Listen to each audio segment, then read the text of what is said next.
You won't believe what just unfolded in the United States Senate today. In a moment that stunned even seasoned political observers, Representative Alexandria Ocasio-Cortez openly mocked Senator John Neely Kennedy's understanding of public education. Right to his face.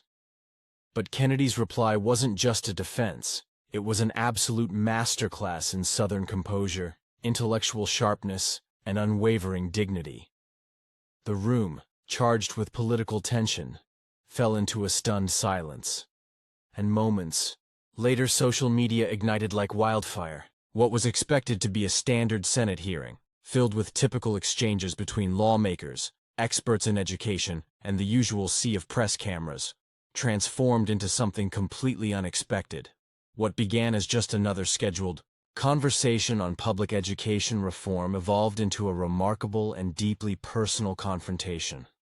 Senators, aides, journalists, and millions watching online anticipated passionate disagreements. But no one could have predicted the dramatic verbal clash that would define the session. Before we dive into the full moment-by-moment breakdown, drop a comment letting us know where you're tuning in from. And don't forget to subscribe to stay updated on these incredible moments in politics as they happen. Inside the chamber, there was a thick atmosphere of anticipation. The buzz of papers being shuffled, and the occasional clearing of throats was the only sound until it all kicked off. Alexandria Ocasio-Cortez, known widely as AOC, sat tall in her chair, her black hair pulled back high, her pen poised and ready.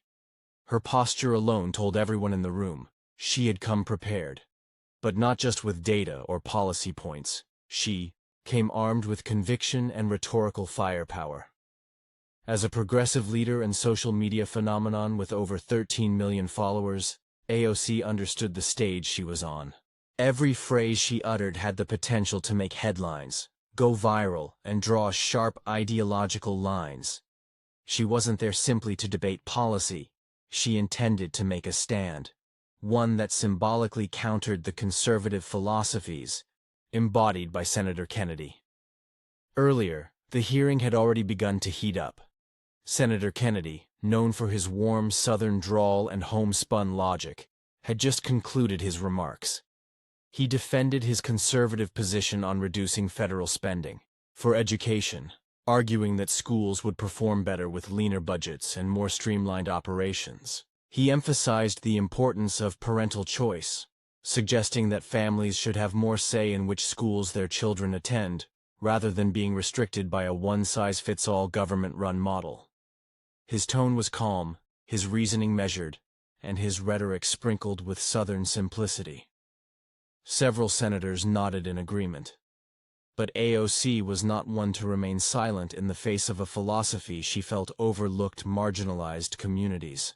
To her, Kennedy's statements weren't merely conservative. They were dismissive of the stark realities faced by underfunded and underserved schools, particularly in areas where public education is the only accessible path for upward mobility. AOC stood up, requesting to speak. All attention shifted to her. Cameras panned, lights intensified, and her expression grew firm. She wasted no time getting to the point. "Ladies and gentlemen," she began, her voice clear and direct. "We are here to discuss the future of millions of children. But I have to wonder, should we be basing these critical decisions on perspectives that sound more like front porch stories than on actual educational research?" She paused deliberately. Her gaze swept across the chamber, eventually landing on Kennedy. A slight smile tugged at her lips. Less friendly, more provocative. It's hard to take seriously someone attempting to lead a national education discussion when their knowledge seems to come more from campfire tales in Louisiana than from academic research or evidence-based policymaking, she added. Her words caused a ripple in the room. A few of her supporters clapped and chuckled. Some conservative senators visibly frowned, muttering disapproval. The experts seated between the political factions looked from one side to the other, now more curious than ever about what would come next. AOC, brimming with confidence, pressed on. She dissected Kennedy's arguments piece by piece, accusing him of supporting policies that would do harm to already vulnerable communities. Her statements were sharp, calculated for maximum social media impact. For her, this wasn't merely policy debate, it was a public framing battle. She sought to portray Kennedy as out of touch, outdated, and lacking modern academic perspective. Meanwhile, Senator Kennedy remained perfectly still, unshaken by the intensity of the attack. His allies in the chamber shifted uneasily in their seats, but Kennedy showed no outward emotion. He watched, head slightly tilted, a composed look on his face. On the live stream, the comment section exploded. AOC just landed a punch, one user wrote. How will Kennedy respond? Asked another. AOC wrapped up her remarks by saying, "We need real solutions, not fairy tales." She returned to her seat slowly, eyes still locked on Kennedy, almost daring him to respond. The room turned heavy. Quiet again. A stillness spread across the chamber as if the very walls were waiting to hear what Kennedy would say. He didn't speak immediately. In his dark suit and red tie, Kennedy looked more like a country lawyer than a political heavyweight. But behind his slow, deliberate drawl was a razor-sharp intellect shaped by prestigious institutions: Vanderbilt, the University of Virginia School of Law, and Oxford. Many had underestimated him before. Few had succeeded in doing so twice. He leaned forward slightly, his index finger tapping on the wooden table. A subtle gesture that those close to him recognized as a sign of focused thought. His bright, calculating eyes scanned the room and locked gently onto AOC. He did not look angry. He didn't even look perturbed. If anything, there was the faintest trace of amusement on his face. The press cameras zoomed in on him, capturing the quiet but unmistakable tension in the air. Conservative senators like Ted Cruz exchanged glances, smiles tugging at the corners of their lips. They had seen this side of Kennedy before. Even neutral education experts stopped their note-taking. Staffers who typically busied themselves in the background stood still, eyes fixed on him. His silence was powerful. It was the silence of someone building momentum before delivering a blow not of spite, but of conviction. To Kennedy, AOC's jab wasn't just a personal insult. It was an attack on every person from a rural background who had ever been dismissed for how they spoke or where they came from. He knew the hearing was no longer about just funding. It was about perception, pride, and values. He exhaled slowly. The tapping stopped. His hand hovered near the microphone and then rested on it. The room held its breath. Slowly, deliberately, Kennedy spoke. "Congresswoman Ocasio-Cortez," he began, his southern accent as thick as molasses but his tone measured, even gentle. "I did grow up in Louisiana, and yes, folks down there tell stories on porches, but I also studied at Vanderbilt, at Virginia, and at Oxford. And what I learned at all those places is this: wisdom isn't about making noise or showing off how smart you are. It's about using what you know to help people." The chamber was utterly silent except for the sound of journalists scribbling furiously. He let his words linger before continuing. "I'm not here to argue about who has the fanciest degree or who can throw the sharpest insult," he said. "I'm here to fight for the kids in Louisiana, in New York, and everywhere in between. Kids who need a solid education, not social media sound bites." The tone shifted palpably. Kennedy had not only parried the blow, he had redirected the entire conversation. His words, humble yet piercing, resonated across party lines. Even some of AOC's early cheerleaders now looked more contemplative. Conservative senators nodded with pride. He continued, leaning slightly forward for emphasis. "We could sit here all day and trade jabs about who read what book or went to what school. But that doesn't fix a single classroom or help a single parent struggling to get their child into a school that meets their needs. I support giving parents the right to choose what's best for their child. If that sounds like folklore to you, Congresswoman, I call it common sense." He paused, and then delivered his final, unforgettable line. "Where I come from, we're taught that dignity isn't something you shout about. It's something you show, day in and day out." With that, the room erupted into a mix of applause and hushed awe. It wasn't just his party that responded. Some undecided listeners, even a few progressives, were moved by the sincerity and thoughtfulness of his words. AOC remained seated, her posture still upright. But her facial expression changed just slightly. The tightness in her lips, the flicker of uncertainty in her eyes. It was subtle, but it was there. In a matter of minutes, Kennedy had turned what began as mockery into a defining moment. A lesson in grace under fire, in measured wisdom, and in the quiet power of standing one's ground.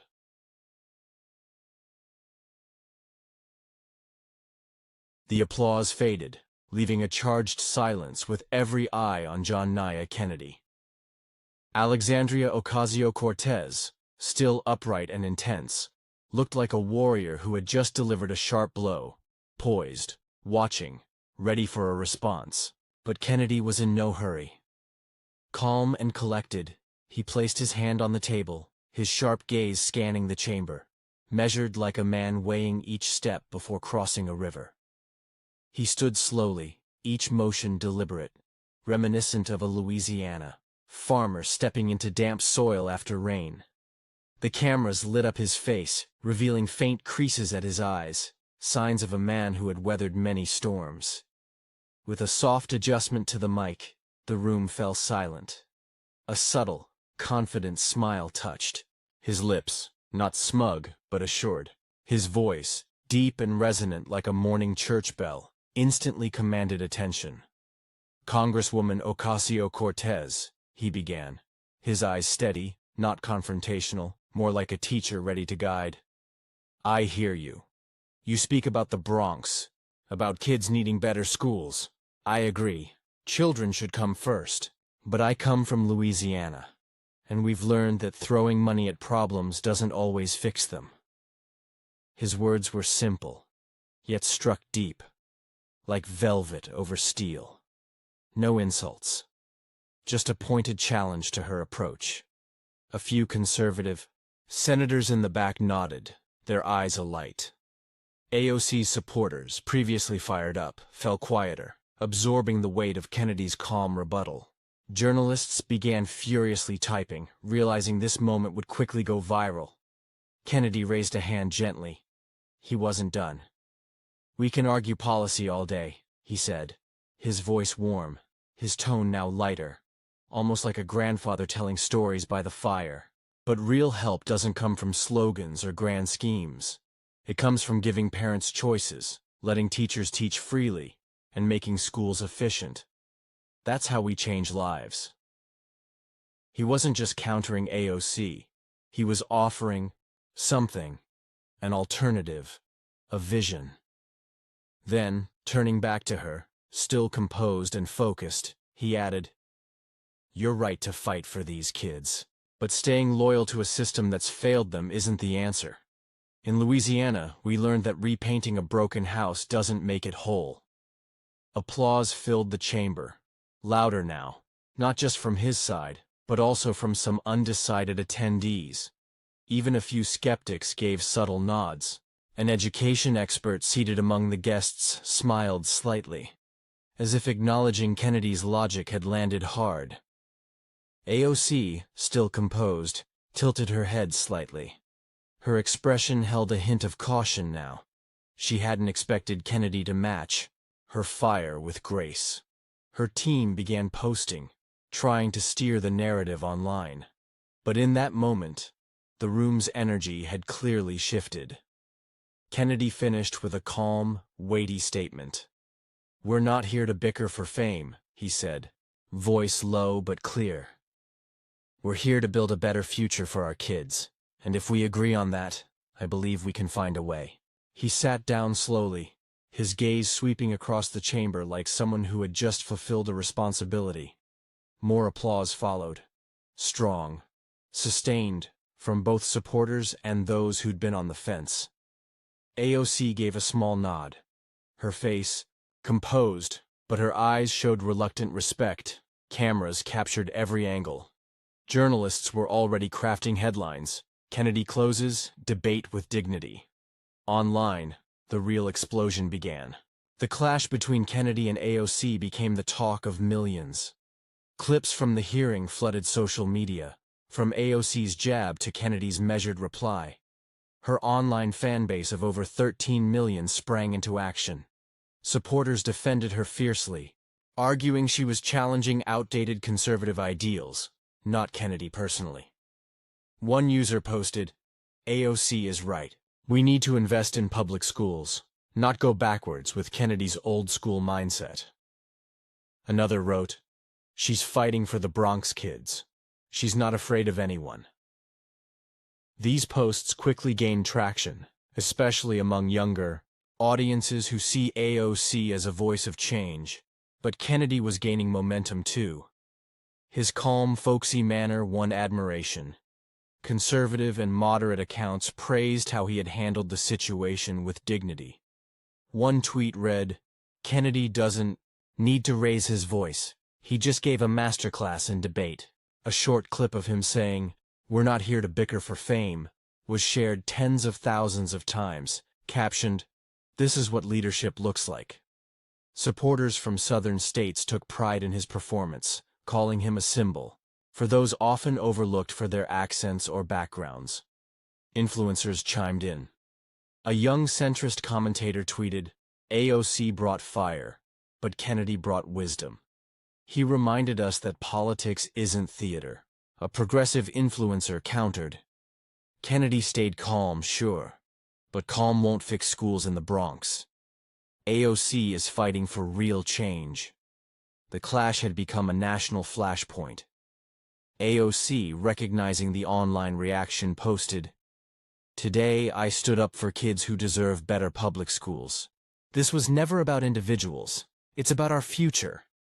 She included a video clip from her counter-argument. Her post got thousands of likes, but also criticism. One reply read, "AOC, you're powerful. But Kennedy won today by refusing to play into drama." Though not the response she may have hoped for, it kept her in the spotlight. Media outlets rushed to analyze the moment. One headline read, "Kennedy versus AOC. When dignity meets passion." A progressive outlet framed it differently.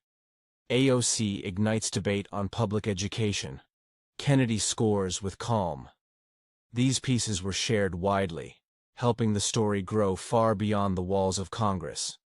Eventually, the social media storm calmed, but the debate's impact lingered.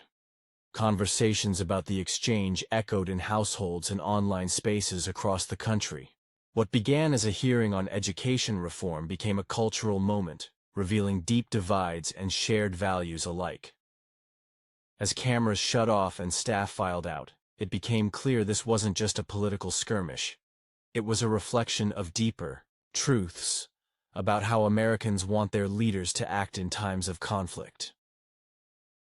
AOC, with her unwavering energy and fierce dedication, embodied a generation pushing for transformation. Growing up in the Bronx, she spoke from lived experience, shedding light on the underfunding of public schools and systemic failures. Her fire inspired millions. Though some believed her attack on Kennedy went too far, her passionate defense afterward showed she wasn't chasing headlines. She was fighting for the forgotten.